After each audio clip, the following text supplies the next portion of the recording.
നമ്മളുടെ വീട്ടിൽ എങ്ങനെയാണ് ചീരത്തോരൻ ഉണ്ടാക്കുന്നതെന്നാണ് ഇന്നത്തെ വീഡിയോയിൽ നമ്മൾ കാണിക്കുന്നത്.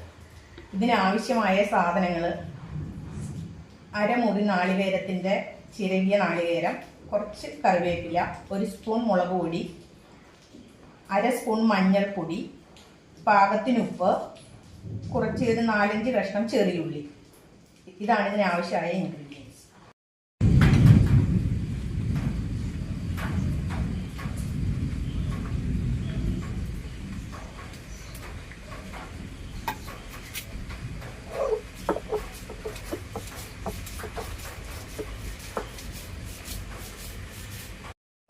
ഇനി നമുക്ക് ഉള്ളി, മുളക് പൊടി, മഞ്ഞൾപ്പൊടി, ആവശ്യത്തിന് ഉപ്പ്, ഇതൊക്കെ കൂടി ഒന്ന് പതിയെ ഒതുക്കിയെടുക്കണം.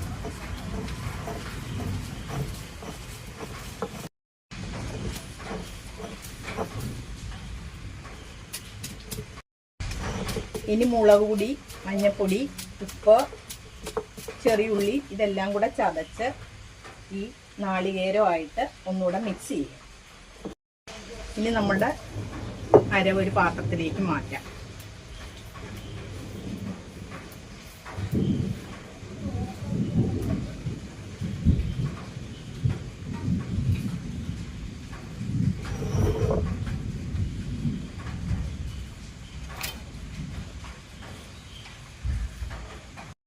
നമ്മൾ ചീരത്തോരൻ ഉണ്ടാക്കാൻ വേണ്ടിയിട്ട് അടി കട്ടിയുള്ള ഒരു ഉരുളിയാണ് വെച്ചിരിക്കുന്നത്. ഈ ഉരുളിയിലേക്ക് നമുക്ക് ആവശ്യത്തിനുള്ള വെളിച്ചെണ്ണ ഒഴിച്ചു കൊടുക്കാം.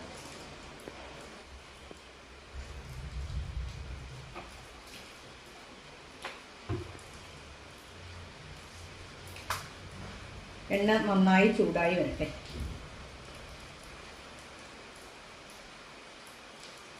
എണ്ണ നന്നായി ചൂടായി വന്നു കഴിയുമ്പോൾ നമുക്ക് 1 സ്പൂൺ കടുക് ഇട്ടു കൊടുക്കാം.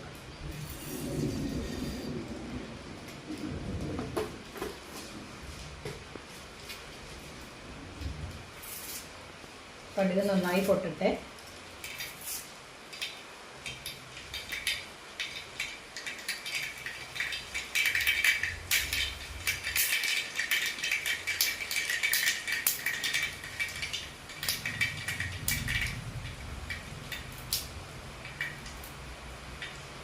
കടുക് പൊട്ടിക്കഴിഞ്ഞിട്ട് ഒരു സ്വല്പം സമയം കൂടെ നമ്മൾ വെയിറ്റ് ചെയ്യണം.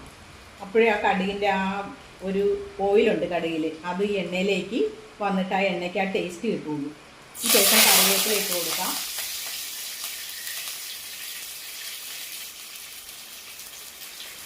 വറ്റൽ മുളക് ഇട്ട് കൊടുക്കാം.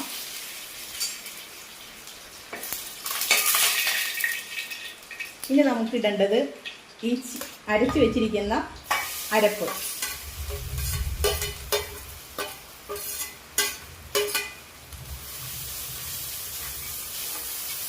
ഈ അരപ്പ് നമ്മൾ എന്തിനാണെന്നറിയോ ആദ്യം വഴറ്റുന്നത്? ആദ്യം നമ്മൾ ചീരയുടെ തണ്ടൊക്കെ ഇട്ട് വഴറ്റി കഴിഞ്ഞിട്ടുണ്ടെങ്കിൽ അരപ്പ് ശരിക്കും ഉലർന്ന് വരത്തില്ല. അപ്പോൾ അരപ്പ് ശരിക്കും ഉലർന്ന് വന്നതിന് ശേഷം മാത്രമേ നമ്മൾ ചീരയുടെ തണ്ടൊക്കെ ഇട്ട് വാട്ടാവുള്ളൂ. നമ്മൾ ഉണ്ടാക്കുന്ന ചീരത്തോരന് ഉള്ളൊരു പ്രത്യേകത എന്താണെന്ന് വെച്ചാൽ, ചീരത്തോരൻ സാധാരണ എല്ലാവരും പറയുന്ന ഒരു കാര്യമാണ്, ചീരത്തോരൻ ഉണ്ടാക്കി കഴിയുമ്പോൾ അത് കുഴഞ്ഞു പോയി അല്ലെങ്കിൽ വെന്തു പോയി എന്നൊക്കെ പറയും. അപ്പോൾ അങ്ങനെ എല്ലാം ഓവറായിട്ട് വേകുമ്പോൾ അതിലുള്ള ഗുണങ്ങളൊക്കെ നഷ്ടപ്പെടും. അപ്പോൾ അങ്ങനെ ഗുണങ്ങൾ നഷ്ടപ്പെടാതെ എങ്ങനെയാണ് പെട്ടെന്ന് ചീരത്തോരൻ ഉണ്ടാക്കാൻ പറ്റുന്നതെന്നാണ് നമ്മളിപ്പോൾ വീഡിയോയിൽ കാണിക്കുന്നത്. ഇനി ഇതിന് ശേഷമാണ് നമ്മൾ ചീരത്തണ്ട് ഇട്ട് കൊടുക്കുന്നത്.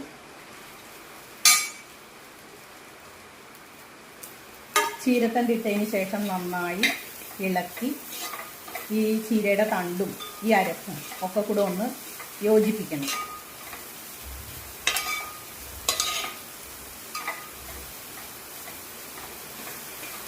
ഇതിന് ശേഷം നമ്മൾ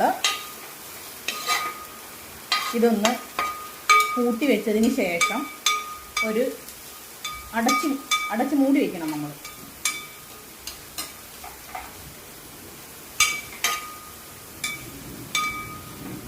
തണ്ട് വേകുന്നത് വരെ മൂടിയിരിക്കണം.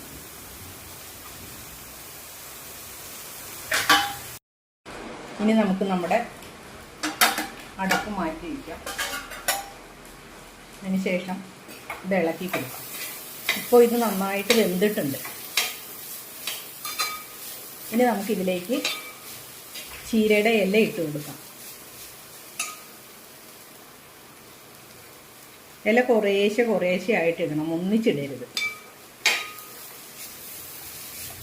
ഇല ഒന്നിച്ചിട്ട് കഴിഞ്ഞാൽ അവിടെ ഇവിടെ കട്ട കൂടിയൊക്കെ ഇരിക്കും. അപ്പോൾ ഇല കുറേശ്ശെ ഇട്ട് കൊടുത്തിട്ട് വേണം ഇളക്കാനായിട്ട്.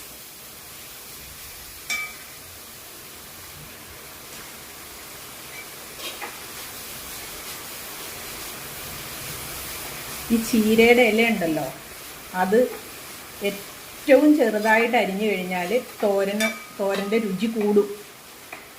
പക്ഷെ നമുക്കിപ്പോൾ അത്ര നന്നായിട്ടൊന്നും അരിയാൻ പറ്റിയിട്ടില്ല. എത്ര ചെറുതാക്കി അരിയുന്നോ അതിനനുസരിച്ച് തോരൻ്റെ ടേസ്റ്റും കൂടും.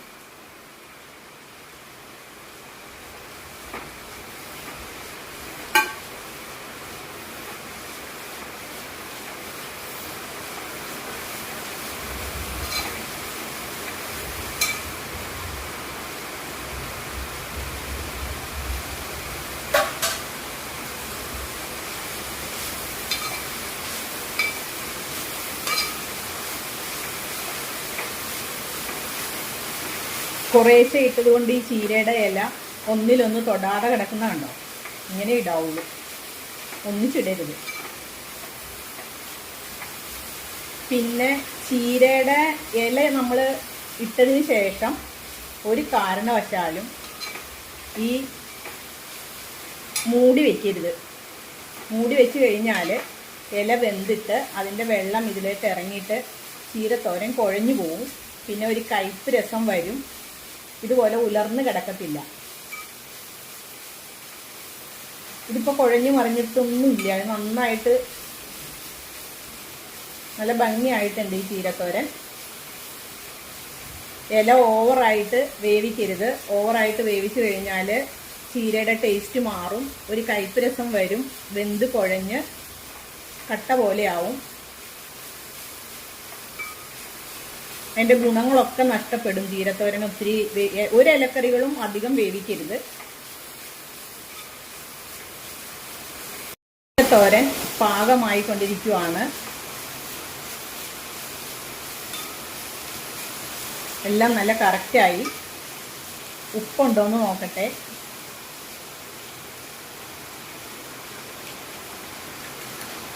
എല്ലാം നല്ല പാകത്തിനുണ്ട്. എരിവും ഉപ്പൊക്കെ നല്ല പാകമാണ്. ഇനി നമുക്ക് നമ്മുടെ ചീരത്തോരൻ റെഡി ആയിട്ടുണ്ട്. ഒരു 15 മിനിറ്റ്, എല്ലാത്തിനും കൂടി ഒരു 15 മിനിറ്റേ ആയിട്ടുള്ളൂ. നോക്കിയാൽ ഈ ചീരത്തോരൻ നല്ല ഭംഗിയില്ലേ കാണാനായിട്ട്? കഴിക്കാനും നല്ല ടേസ്റ്റാണ്. ഒന്നും കുഴഞ്ഞു മറിഞ്ഞിട്ടില്ല. ഓക്കെ, നമ്മുടെ ചീരത്തോരൻ റെഡിയായി. ഇനി നമുക്കിത് സെർവിങ് ഡിഷിലേക്ക് മാറ്റാം.